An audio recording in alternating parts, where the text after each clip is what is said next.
Hi, everyone, and welcome to day 2 of the Learn How to Study Abroad in 30-Day series. In today's video, we are going to be talking about your why for study abroad. This is a huge question that you're going to need to ask yourself, and that I want you to be able to sit with as you sort of figure out what is your why for study abroad. We are going to cover the reasons why your why is so important and why you should really consider it before you continue along with this process. Let's go to day 2. So for day 2, we are going to be talking all about your why for study abroad and the reason why that is so important to make sure that you have a strong hold on what that means to you, because it's going to carry you through this entire process. So this is the place where I always like to start when I am coaching students for the first time, or if I am just having a quick conversation with a student who is interested in study abroad. And that is the baseline, like I said in the quick intro, of everything that you're going to do. So I want you, if you don't have out pen and paper, or if you're not on your tablet, to open notes or get out a piece of pen and paper and just stop for a second and think about this question. So why do you want to study abroad? This is the foundation of everything that we're going to be talking about in these next 30 days. You really have to be able to define that. And there are different reasons why. We're going to get into the reasons why that's so important to understand your why. But the main reason is because this is not going to be something that is overnight. Like most things, it's not an overnight success where you just fill out the application and then the next day you hear back and you start packing your bags and you're ready to go. You really have to be committed to this process. And as I mentioned before, I think a lot of you out there are probably college or university students. So you have an experience and some awareness of going through this if you've ever had to apply for something before. But you're going to find that it can often be a little bit more tedious because spots are typically more limited for study abroad, and so it's much more competitive. And you really have to prove yourself in a lot of different areas that we're going to be discussing throughout these next 30 days. So understanding your why and being able to define it is going to be more important than ever. So the reasons why your why matters, there are a variety of reasons, but there are 4 key reasons why your why matters. So number 1, which we already alluded to, is the commitment. This is something that you have to be committed to because it is not quick and it takes time to be able to research what you want to do, to be able to figure out if it's going to be the right fit for you. Obviously, you have resources like what I offer to be able to help you do that.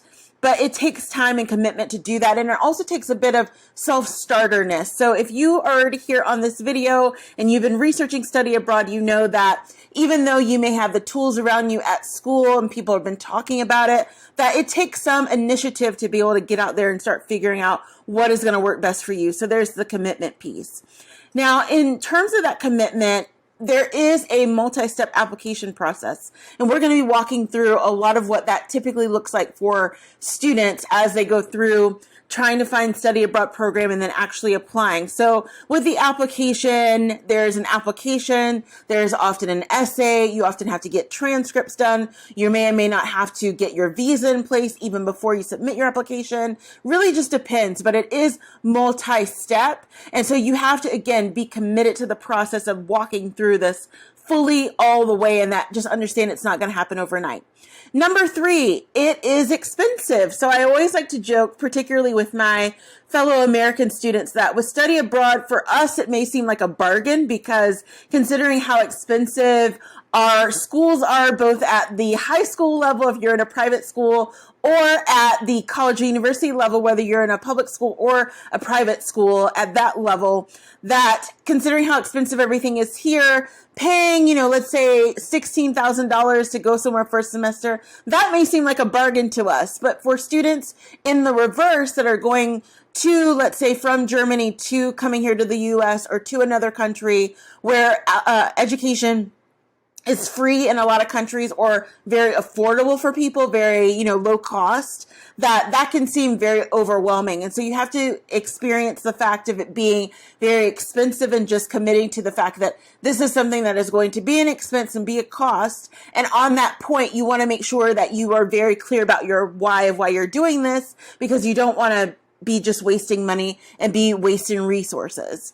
Last but not least, thinking about the impact on your future goals. So this is something that you're going to hear us talk about a lot within this 30-day series, but study abroad is going to have some impact on your future goals. Hopefully it's going to be positive, but you want to think about that, as we mentioned in day one, strategically, of what do you want to do? How is this going to help you? Is it going to help you to be able to form new relationships in a different country that you might want to go eventually live in? Is it going to help you potentially open up new job opportunities in the future? What does that look like for you? And of course, there's no guarantee on any of it, but if you at least get those ideas going, then your why is going to be a bit more solidified and it's going to make more sense to you in the long run. So common reasons to study abroad. So these are just some ideas and thoughts from some of the students that I've coached in the past. And I think that each of them that I selected here really speak to some of those common reasons that are, it's very personal why you want to do this, but you hear a lot of the same common themes from students. So for example, with Aiden, he was saying that he wanted to take a different path than anyone in his family had. So his family had done college, but they had not done study abroad. And he felt that study abroad was unique and that it was going to give him a different view outside of his small town. So that could be a reason why you want to study abroad. You could also be like Dasha, who was saying that she wanted to connect with her Spanish roots and she felt that spending a year in Spain would help her to do that. So potentially, maybe it's related to your familial background. Maybe it is related to you wanting to learn a language or wanting to explore a language or just explore different culture. That can definitely be a valid reason for wanting to do it, or especially a common reason. Also, too, you could be someone like Lewis, who was saying that, he at the time was a current medical student, second year, and he wanted to study abroad at a school that had a world-known medical facility, just to get more exposure to students that were in that field and also figure out where he potentially wanted to live. So that may be something as well. If you were trying to figure out for your career, you want to see it on an international scale and figure out, is this really what I want to be doing for the next X amount of years of my life, or do I want to shift into something else?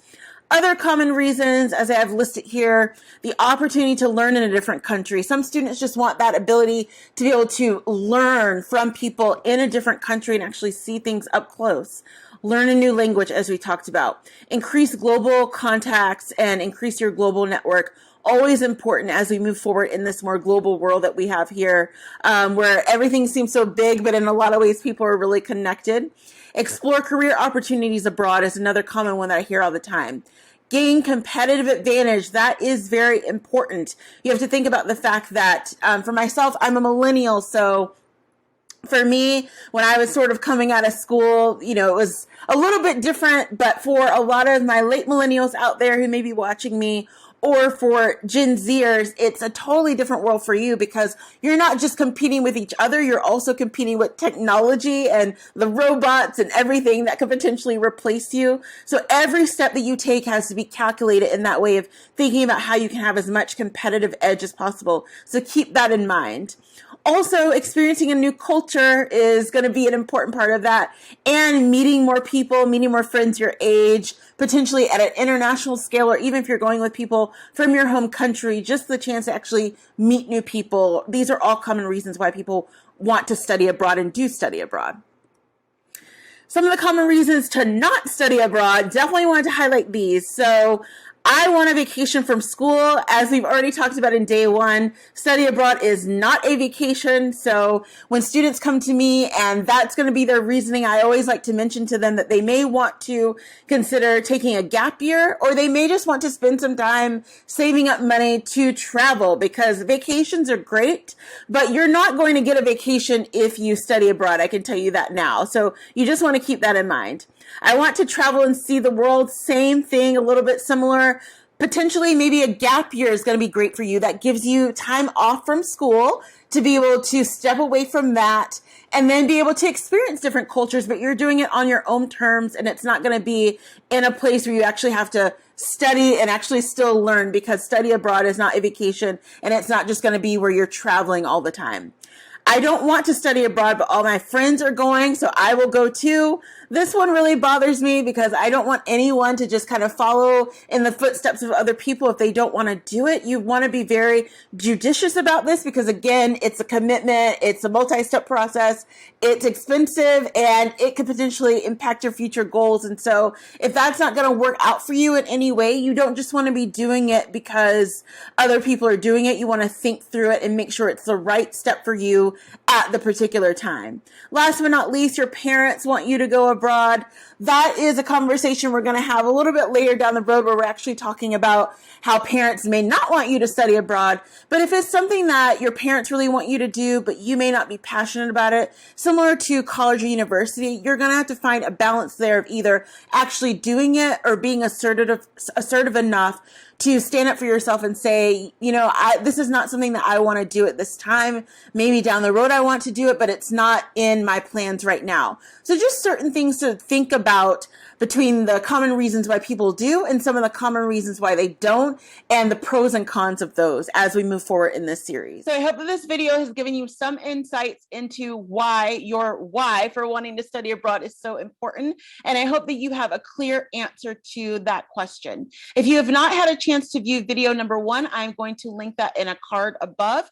And also I did want to mention that there is a free worksheet that is available below in the description box. So definitely go ahead and click on that, or if you're on Facebook, it is going to be in the top part of the description box. But click on that. It takes about 10 minutes to go through and fill out, and it is a starter planning worksheet. Fill it out and just kind of sit with those ideas of thinking about what your goals are for study abroad, what your top programs are, and how you're going to go about achieving those goals. It's really going to just help give you some clarity and some insights to take you forward.